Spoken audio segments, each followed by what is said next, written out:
stars stretched endlessly beyond the viewport of the THS Relentless, each one a reminder of how small humanity was in the grand scheme of the galaxy.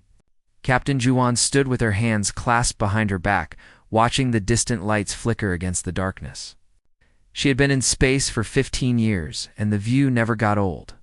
But today, something felt different. Today, the silence felt heavy. The bridge crew worked quietly at their stations.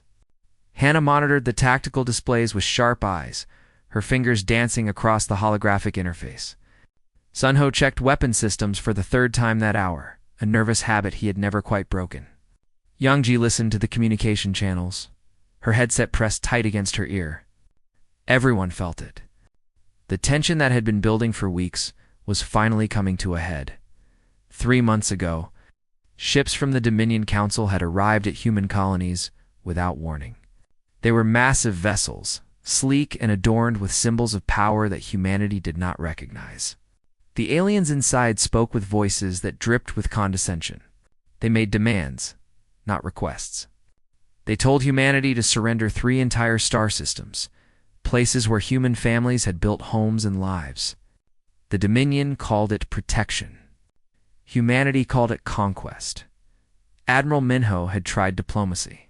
He sent messages, offered negotiations, explained that humanity would not simply hand over sovereign territory. The response was always the same.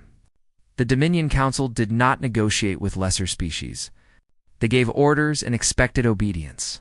70 years of human presence in space meant nothing to civilizations that had ruled the stars for 10,000 years. Giwan remembered the day the ultimatum arrived.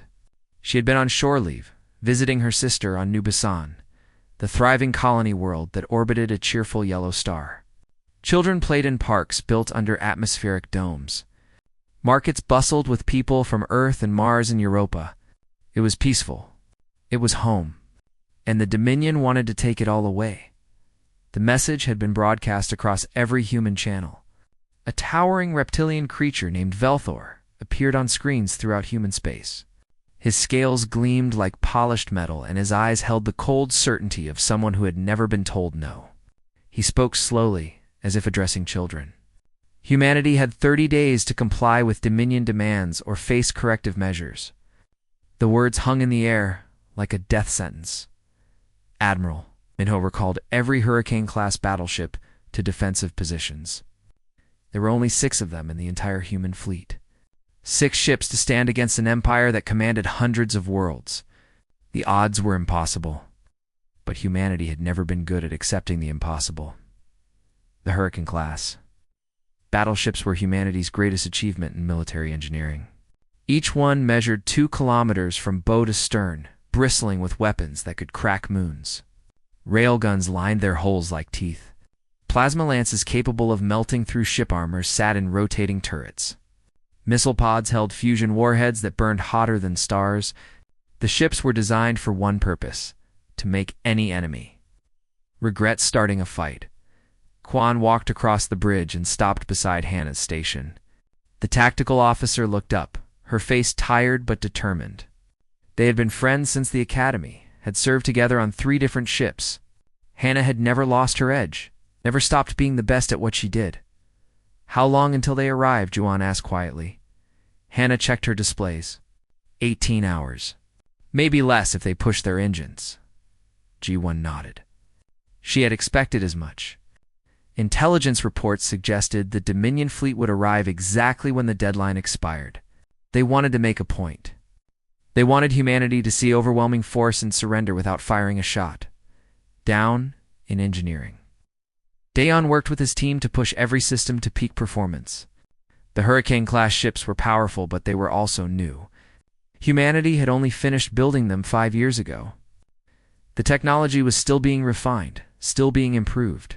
Dayon knew every centimeter of the Relentless, every pipe and wire and circuit. If something broke during battle, he would fix it. That was his promise. Sunho ran simulations at the weapons station. He practiced target acquisition, firing solutions, reload times. The Dominion ships were larger than human vessels, built with alloys humanity had never seen. But Sun Ho had studied every intelligence report, every scan. He knew where to aim. He knew how to hurt them. Yonji maintained contact with the other Hurricane-class ships. The Indomitable, the Fury, the Thunderstrike, the Stormbreaker, the Wrath. 6 ships, 6 captains, 6 crews who knew they might not survive what was coming. But they would not run. They would not surrender. The hours crawled past. Guan tried to sleep, but found no rest. She walked the corridors of her ship, visiting crew members, checking on preparations. Everyone she met had the same look in their eyes. Fear, yes, but also determination. They were far from Earth, far from the safety of home. But they would stand and fight because someone had to. When the deadline finally expired, the entire crew was at battle stations. Qiwan sat in her command chair, hands steady on the armrests. The tactical display showed empty space. Then, one by one, signatures began appearing. Jump points opened like wounds in reality, and through them came the Dominion fleet. 300 ships materialized in the new Busan system. They were enormous, each one dwarfing human vessels. They moved in perfect formation, a display of power meant to intimidate. At their center was Velthur's flagship. A dreadnought the size of a small city, the communication channel crackled to life. Velthur's face appeared on the main screen, his expression smug. "Your time is up," he said. "Surrender now, or be destroyed." Ji-won looked at her crew. She saw Hannah's jaw set tight. She saw Sun Ho's hand hover over the weapons controls. She saw Yonji waiting for orders. The moment stretched between heartbeats. "Captain," Hannah said quietly. "They're powering weapons." A Dominion cruiser fired. The shot streaked across space, passing just meters from the Relentless. A warning. Threat. The last mistake the Dominion would ever make. Guan's voice cut through the bridge like a blade. "All batteries," she said. "Open fire." The universe exploded into violence. The moment Ji-won gave the order, 6 Hurricane-class battleships unleashed everything they had. The void between worlds lit up like a newborn star as humanity's weapons spoke for the first time in Galactic War. Railgun rounds screamed through space at a fraction of light speed. Each projectile was a telephone pole of solid tungsten, accelerated to velocities that made them unstoppable. They hit Dominion shields and punched straight through. The energy barriers that had protected alien ships for millennia meant nothing against kinetic force delivered with such brutal efficiency. Hulls crumpled. Atmosphere vented into space. Ships that had sailed between stars for centuries died in seconds. Sun Ho worked his console with deadly precision. Target acquired. Fire. Target acquired. Fire. The rhythm became automatic, mechanical. Each pull of the trigger meant another enemy ship crippled or destroyed. The weapons officer felt no satisfaction, only grim determination. This was mathematics. This was physics. This was survival. The plasma lances fired next. Superheated matter contained in magnetic bottles launched from the Relentless like spears thrown by angry gods. When they hit their targets, they burned through armor plating designed to withstand meteor impacts. Metal turned to vapor. Internal compartments flash-heated to temperatures that vaporized everything inside. Entire crews died before they could scream. Hannah coordinated the battle from her tactical station. She watched the enemy fleet on her displays, tracking their movements, predicting their responses. The Dominion ships were moving now, trying to scatter, trying to bring their superior numbers to bear. But they were slow. They had grown lazy over 10,000 years of unopposed power. Their formations were ceremonial, designed to look impressive. They had forgotten how to actually fight. All ships Hannah transmitted to the other Hurricane-class vessels. Focus fire on their cruisers. Break their formation. The human fleet moved as one. Years of training and drilling paid off in perfect coordination. The 6 battleships split into 3 pairs, each duo targeting specific sections of the Dominion fleet. The Indomitable and the Fury tore into the enemy's left flank. The Thunderstrike and the Stormbreaker hammered their right. The Relentless and the Wrath drove straight up the center, heading directly for Veltar's flagship. Missile salvos launched from every human ship. Hundreds of warheads streaked across the battlefield, their engines burning bright against the darkness. Point defense systems on Dominion vessels tried to intercept them, but there were too many, moving too fast. The missiles found their marks. Fusion warheads detonated in brilliant flashes of light and heat. Each explosion carried the force of small nuclear bombs. Ships broke apart under the onslaught, torn into fragments by forces they could not withstand. Velthar stood on the bridge of his flagship, staring at the tactical displays in disbelief. This was impossible. His intelligence reports said human ships were primitive. They were supposed to be weak, using outdated technology cobbled together from salvaged parts. Instead, he was watching his fleet die. 200 ships gone in the first 5 minutes. The humans were not just fighting back. They were winning. "Return fire," he roared at his crew. "Destroy them all." The Dominion fleet finally responded. Energy weapons lashed out across space, beams of concentrated power that could boil oceans. They struck human shields, and the barriers flared bright. The Hurricane-class ships shuddered under the impacts, but they held. Human shield technology was different from Dominion designs. Instead of trying to deflect energy, they absorbed it, channeled it, used it to strengthen the barrier. Every attack made the shields stronger. Dayon watched his engineering displays with growing concern. The shields were holding, but they were taking a beating. Power levels fluctuated wildly as the systems worked to compensate. He rerouted energy from non-essential systems, pulled every spare watt from the reactor. The Relentless could take the punishment, but only if he kept the power flowing. "Captain," he called over the intercom, "shields at 70%. We can handle this." G1 acknowledged the report with a nod. She trusted Dayon completely. If he said the ship could take it, then it could. She turned her attention back to the battle. The Dominion fleet was finally organizing, forming defensive clusters, trying to use their numbers' advantage. It was too little too late. The Relentless fired again. Railgun rounds tore through a Dominion destroyer. Plasma lances crippled a cruiser. Missiles found gaps in enemy formations and exploited them ruthlessly. And all across the battlefield, the other human ships were doing the same. The Fury destroyed 3 enemy vessels in rapid succession. The Thunderstrike rammed through a Dominion frigate that tried to block its path. The human ships reinforced bow, cutting the alien vessel in half. 17 minutes after the battle began, the Dominion fleet broke. Ships that had sailed confidently into human space now turned and ran. Jump drives activated in panic, tearing holes in reality as captains desperately tried to escape the slaughter. Some made it out. Many did not. The human ships pursued them to the edge of the system, weapons firing until the last enemy vessel disappeared into hyperspace. Silence fell across the battlefield. Where 300 Dominion ships had been, now there was only debris. Shattered hulls tumbled through space. Atmosphere vented from broken vessels, freezing instantly into glittering clouds of ice. Bodies floated among the wreckage. Aliens who had believed themselves superior, reduced to casualties of their own arrogance. Jiwan stood from her command chair. Her hands were shaking slightly, adrenaline still coursing through her veins. Around her, the bridge crew sat in stunned silence. They had done it. Against impossible odds, they had won.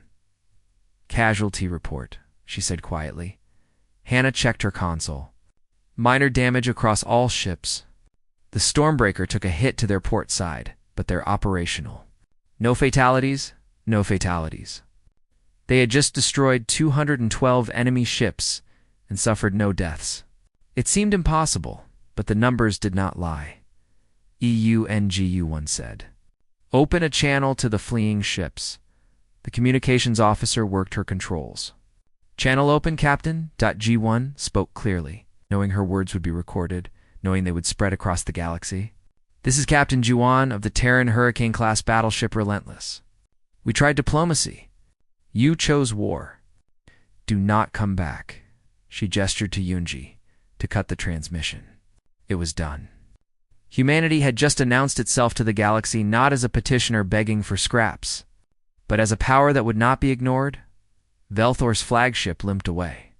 its engines barely functional, its hull scarred by human weapons. The Dominion commander sat in his command chair, his mind struggling to process what had happened. He had never lost a battle. He had never even imagined losing a battle. But the humans had destroyed his fleet with contemptuous ease. The other ships in his formation were gone, destroyed or fled. He was alone, running like a coward, his reputation in ruins. And somewhere behind him, those 6 human ships remained, standing guard over their worlds like vengeful demons. News of the massacre spread across the galaxy within hours.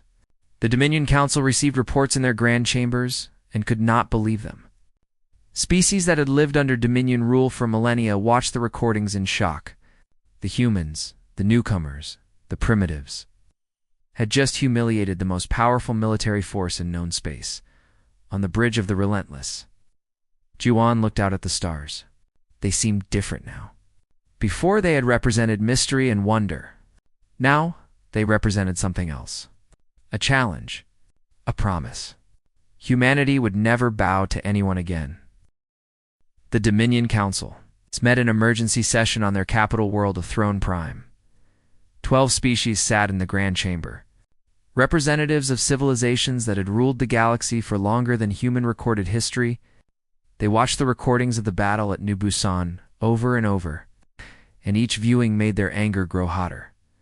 The insectoid Chitauri representative clicked his mandibles in agitation.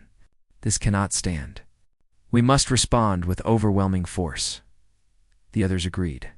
The massacre had been broadcast across every known communication channel. Subject species on 100 worlds had watched humanity defeat the Dominion fleet. Questions were being asked. Authority was being challenged. If the Council did not act decisively, their entire power structure would collapse. They chose Grand Marshal Korvax to lead the counterstrike. He was a Chitauri military genius who had crushed 17 rebellions without ever losing a battle. His compound eyes saw patterns others missed. His tactical mind was legendary. If anyone could destroy the human threat, it was him. Korvax accepted the assignment with cold efficiency. He studied every second of the battle recordings, analyzing human tactics, weapon capabilities, shield frequencies. The humans were good, better than anyone had expected. But they were also few. 6 ships against an empire.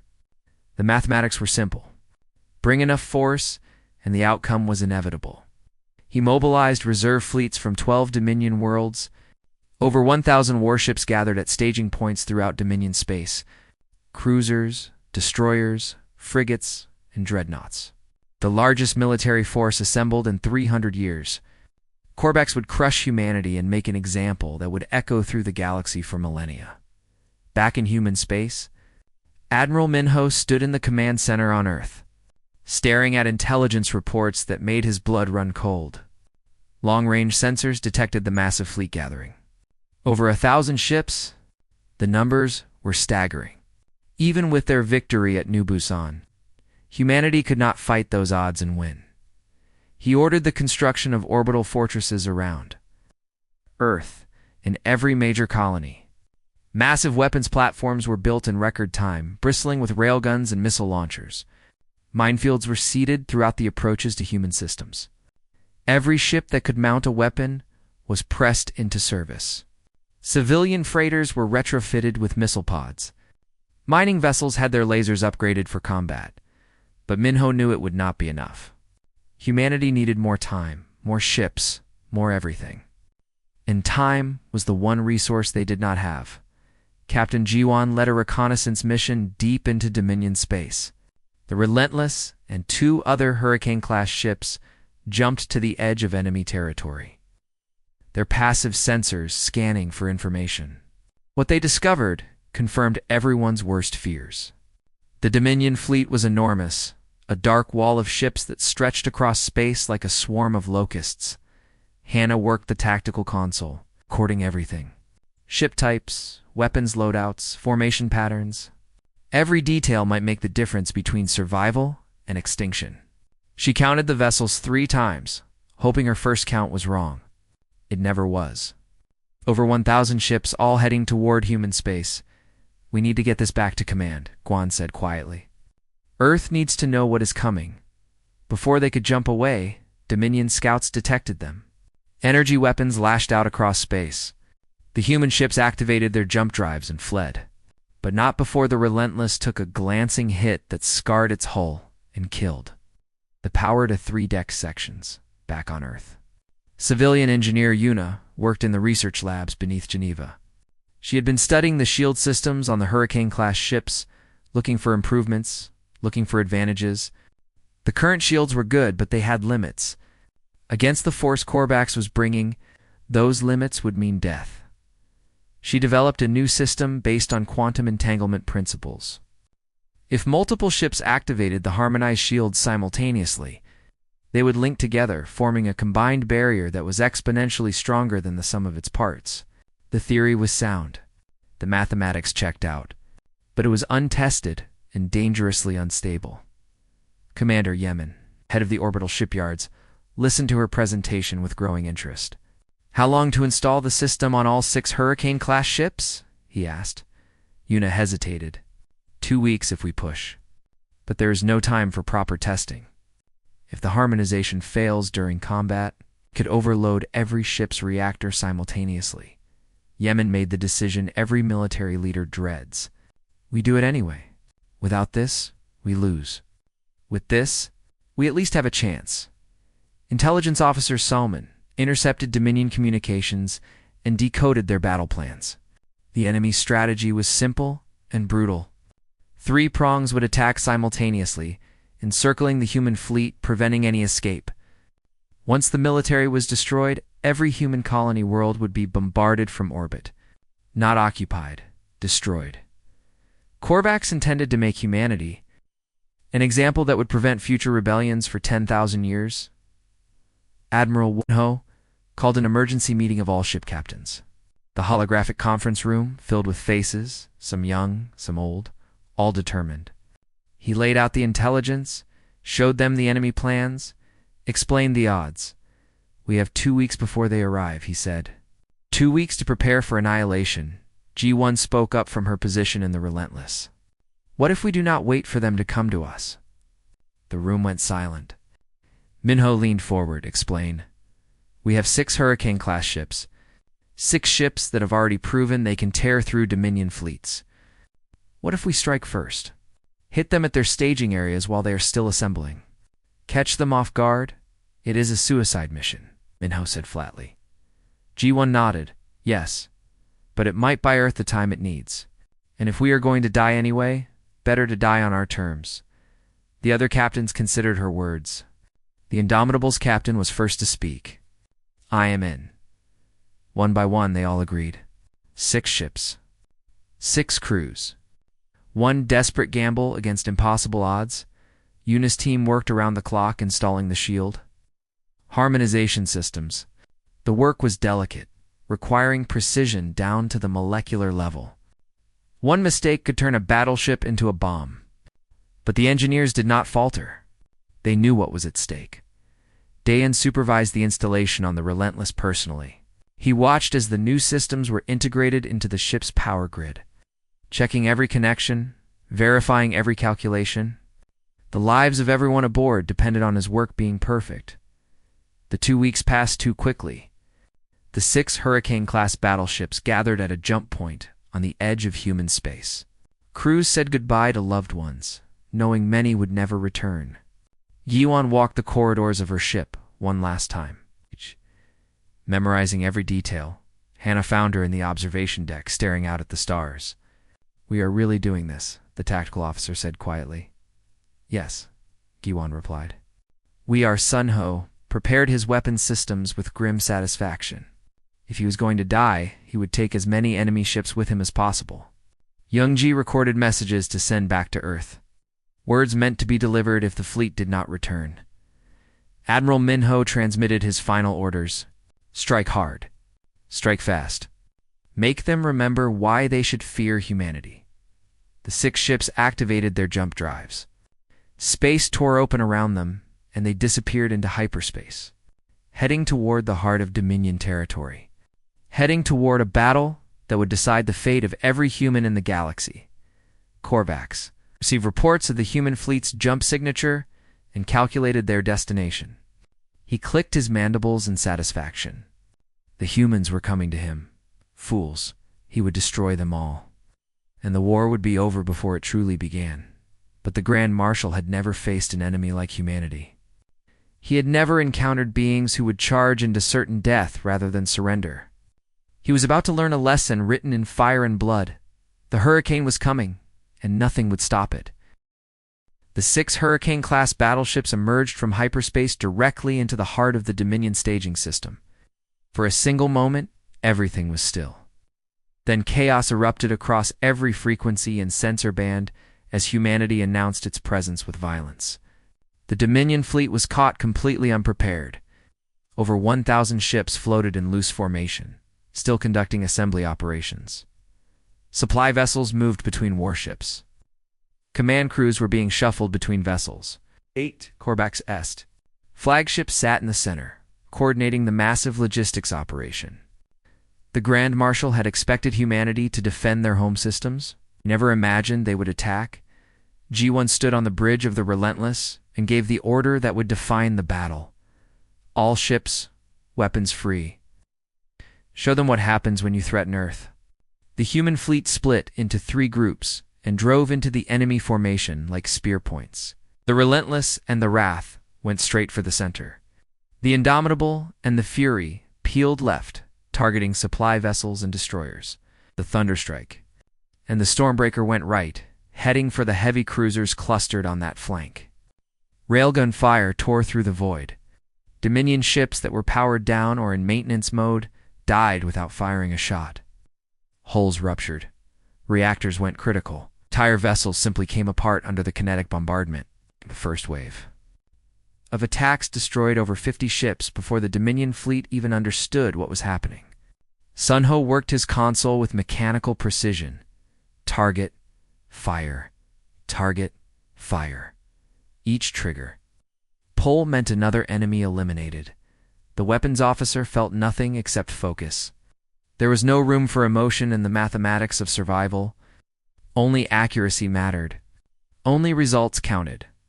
Plasma lances reached out like fingers of angry stars. Where they touched, metal vaporized.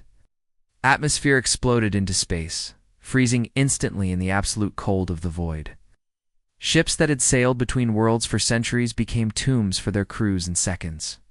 Hannah coordinated the fleet through the tactical network. She saw patterns in the chaos, predicted where the enemy would move, directed human ships to exploit every weakness. The Dominion vessels were powerful individually, but their formation was terrible. They had clustered too tightly for efficient assembly. Now that clustering became a death trap. Focus fire on their command ships, Hannah transmitted. Break their coordination. The Dominion fleet finally began responding. Korvac screamed orders from his flagship, trying to impose order on the chaos. Ships powered up their weapons. Shields activated. The massive fleet began turning to face the human attackers. Over 1,000 guns started firing at 6 ships. Energy weapons lit up space. Beams of concentrated power struck human shields, and the barriers flared white-hot. The Hurricane-class ships shuddered under impacts that could melt mountains. Warning alarms screamed across every bridge, but the shields held. Barely. Dayon watched his engineering displays with growing alarm. Shield strength was dropping rapidly under the sustained bombardment. 70%, 60%, 50%. He rerouted every spare watt of power into the shield generators, pulled energy from weapons, from life support. From everything except engines and shields, Captain, he transmitted to the bridge. Shields at 40% and falling. Cannot take much more of this. G1 acknowledged the report without taking her eyes off the tactical display. The human fleet was deep inside the enemy formation now, surrounded on all sides. Ships were dying. The Indomitable took a direct hit that tore through its port side, venting 3 decks to space. The Fury's shields failed completely for 2 seconds, before emergency systems brought them back online. Then Yuna's experimental shield harmonization system activated. The 6 Hurricane-class ships had fought close enough together that the quantum entanglement could link their shields. Energy barriers that had been failing individually suddenly synchronized, forming an interconnected web that multiplied their strength exponentially. The change was immediate and dramatic. Dominion weapons that had been eating through human defenses now barely scratched them. The combined shield absorbed damage across all 6 ships, distributing the load, reinforcing weak points automatically. What had been 6 dying vessels became an unstoppable formation. All ships, G1 transmitted. The shields are holding.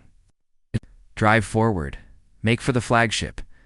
The 3 surviving Hurricane-class ships reformed into a wedge formation and pushed. The Thunderstrike had been destroyed minutes earlier, its reactor detonating in a blast that vaporized an entire Dominion battle group. The crew had died, but they had taken 50 enemy ships with them. Korvax watched the human ships carve through his fleet and felt something he had never experienced before. Fear. These ships should be dead. He had concentrated the firepower of hundreds of vessels on them. They should be debris. Instead, they were coming straight for him. All ships, fall back to protect the flagship, he ordered. But the Dominion fleet was too disorganized. Ships crashed into each other, trying to reposition. Friendly fire incidents erupted as vessels fired through their own formations. The Grand Marshal's perfect tactical mind could not compensate for the chaos the humans had created. The Relentless broke through the enemy lines and opened fire on Korvax's dreadnought. Railgun rounds hammered into shields designed to withstand anything. The barriers held for 3 seconds, then they collapsed. Tungsten projectiles tore into the flagship's hull like bullets through paper. Boarding craft launched from all 3 human ships. Small assault shuttles, covered in ablative armor, screamed across the gap between vessels. Dominion point defense tried to stop them, but there were too many, moving too fast. Too unpredictably, the shuttles crashed into the flagship's hull and burned through. Hatches blew open. Human Marines poured into the Dominion ship, weapons ready, moving with practiced efficiency. Guan led the assault team from the Relentless, her rifle tucked tight against her shoulder. And Salman flanked her, covering angles, watching for threats. The fighting inside the flagship was brutal and close. Dominion warriors were larger than humans, stronger, armored with natural exoskeletons. But humans were faster, meaner, and absolutely unwilling to lose. Every corridor became a battleground.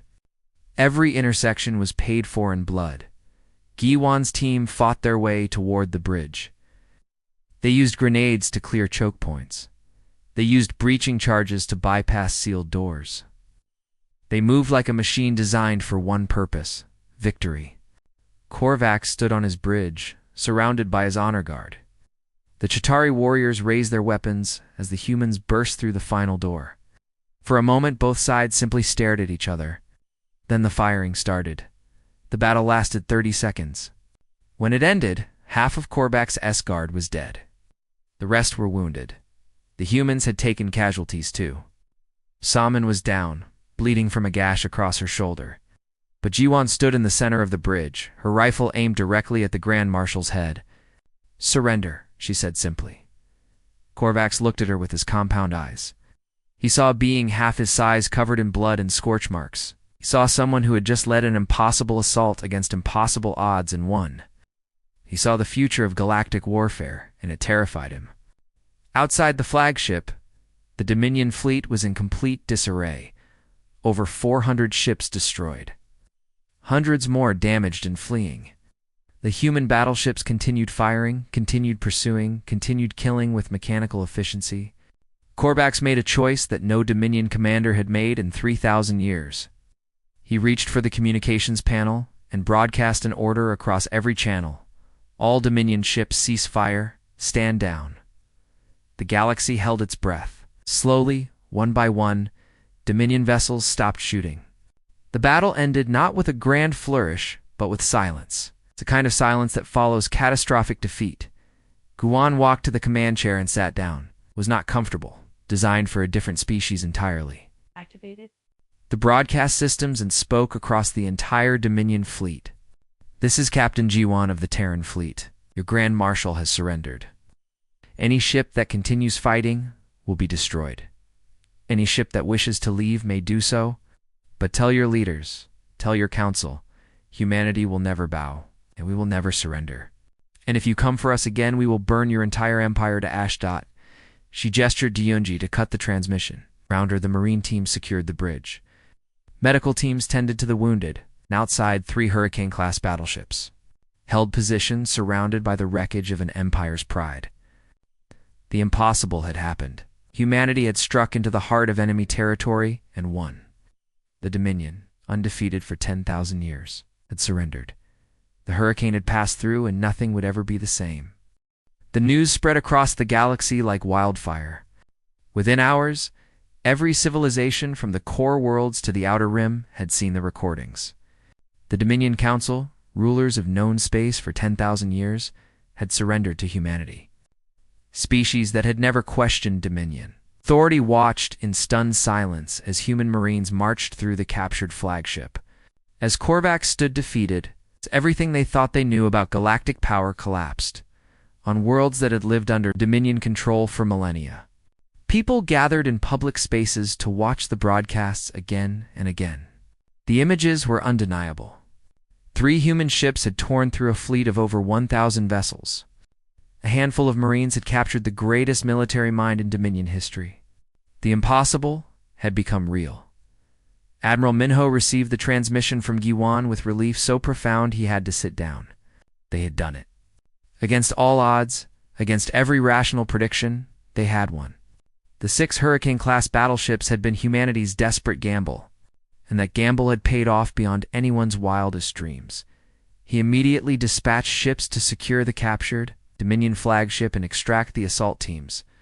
The relentless Wrath and Stormbreaker began the long journey home, escorting hundreds of Dominion prisoners. The Indomitable and Fury were damaged but operational. Only the Thunderstrike was lost. But its sacrifice had made victory possible. The Dominion Council convened an emergency session once again. This time, the atmosphere was very different. Fear had replaced arrogance. The recordings showed their finest fleet destroyed, their greatest commander defeated. They could mobilize more ships, call up more reserves. But to what end? The humans had proven they could not be intimidated by numbers. A peace conference was demanded by the Council, and humanity agreed. The meeting would take place on neutral ground, a space station on the border between human and Dominion territory. Admiral Minho would lead the human delegation. He brought Captain Juwan as his military advisor and diplomat, Hyun Woo. To handle the formal negotiations, Geo-1 had never been comfortable in diplomatic settings. She was a soldier, not a politician. But Minho insisted she attend. The Council needs to see the person who defeated them, he explained. They need to understand that humanity will not be pushed around. The space station was enormous, built centuries ago as a trading hub. Now it hosted the most important meeting in galactic history. The Dominion representatives arrived in grand ships, still trying to project power despite their recent humiliation. The human delegation arrived in a single shuttle, launched from the Relentless. The conference room was designed to accommodate dozens of different species. The Dominion Council sat on one side, 12 representatives from 12 powerful civilizations. Humanity sat on the other side. 3 people facing an empire. The negotiations were tense. The Council tried to minimize their defeat, claiming it was a tactical setback, not a strategic loss. Hyunwoo listened patiently, then laid out humanity's demands. Full recognition of human sovereignty over all current territories. No interference in human affairs. Equal representation in any galactic governing body. In reparations for the attempted invasion, the Council representatives bristled. These terms were unacceptable. They were being asked to treat a species that had been in space for only 70 years as equals to civilizations that had ruled for millennia. G1 leaned forward. "You tried to conquer us," she said quietly. "We destroyed your fleet. We captured your Grand Marshal. These are not demands. They are the price of your defeat. You can accept them, or we can continue the war." The threat hung in the air like a blade. Everyone in the room knew humanity had the capability to back up their words. The Hurricane-class battleships had proven that after 3 days of negotiations, the Council agreed to all human demands. The treaty was signed in a ceremony broadcast across the galaxy. Humanity had achieved in 70 years what most species could not accomplish in millennia. They were now a recognized galactic power. But the consequences of the war reached far beyond the treaty. On dozens of worlds, independence movements sparked to life. Species that had watched humanity defeat the Dominion began asking why they needed Dominion protection at all. Protests erupted. Demands for autonomy grew louder. The old order was crumbling. The Council tried to suppress the rebellions, but their military had been humiliated. Their authority was questioned. And now, there was an alternative. Humanity offered protection to any species seeking independence, not conquest, not subjugation. Partnership between equals. Within 6 months, 12 species had declared independence from the Dominion and established diplomatic relations with Earth. The galactic power structure that had existed for 10,000 years was collapsing. And in its place, something new was being born. Giwan was promoted to Rear Admiral and given command of Earth's expanding fleet. The 6 original Hurricane-class battleships became the core of a growing navy. New ships were being built using lessons learned from the war. Yuna's shield harmonization technology became standard across the fleet. And the engineer was recruited to head the research division. Daeon took command of the engineering corps, training a new generation of technicians who would maintain humanity's technological edge. His expertise in keeping ships running beyond their rated limits had saved lives during the battle. And now he would teach others the same skills. The Relentless underwent repairs and upgrades at the orbital shipyards above Earth. As Giwan walked through the restored corridors, she saw memorials to the crew members lost during the war. Not many, but each one represented a person who had given everything for humanity's future. Hannah remained as the fleet's chief tactical officer, planning defensive strategies and training scenarios. She worked closely with intelligence officer Soman, who had recovered from her wounds and now coordinated information gathering across human space.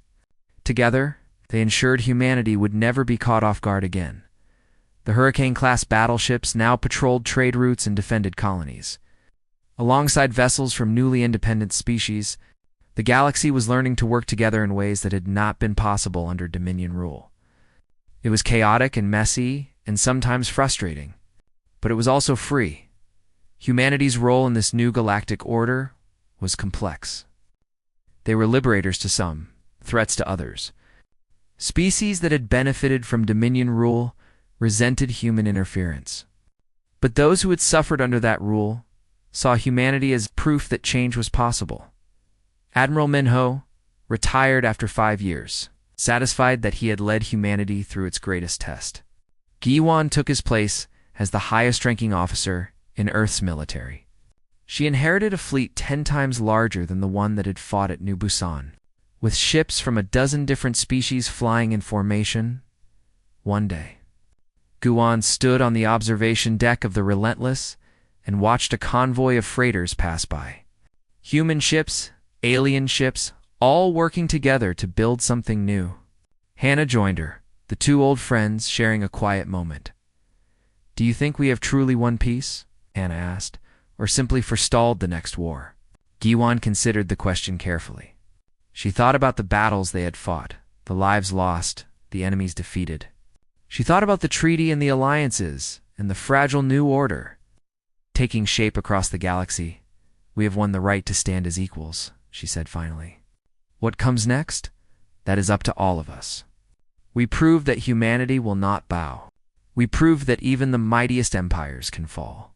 But the hard work is not fighting wars. It is building peace." Hannah nodded. The galaxy would never again underestimate humanity. The Hurricane-class battleships had become symbols not just of military might, but of the principle that freedom was worth fighting for, that sovereignty could not be granted but must be taken, that even the smallest voice deserved to be heard. The Terran Hurricane-class battleship had been designed as a weapon, but it had become something more: a promise, a warning, a reminder that power unchecked would always face resistance, that arrogance would always meet its match, that the strong could not rule forever without consequences. Earth's sun shone through the viewport, A familiar yellow star that had watched humanity grow from primitive beginnings to a galactic power. Giwan smiled slightly. Humanity had come so far, achieved so much, but the journey was just beginning. The old Dominion still existed, smaller now, less powerful, but still a force in galactic affairs. New alliances were forming. New threats would emerge. The galaxy was vast and full of unknowns. There would be more wars, more struggles, more challenges. But humanity had proven they could face those challenges and win. They had stood against impossible odds and emerged victorious. The Hurricane-class battleships would continue their patrols, defending human space and allied worlds. The crews would train. The engineers would innovate. The diplomats would negotiate. And if anyone ever again made the mistake of threatening Earth, of demanding submission, of treating humanity as lesser beings, they would learn the same lesson the Dominion had learned to unturned from the viewport and walked back to the bridge. There was work to do. A galaxy to protect. A peace to maintain.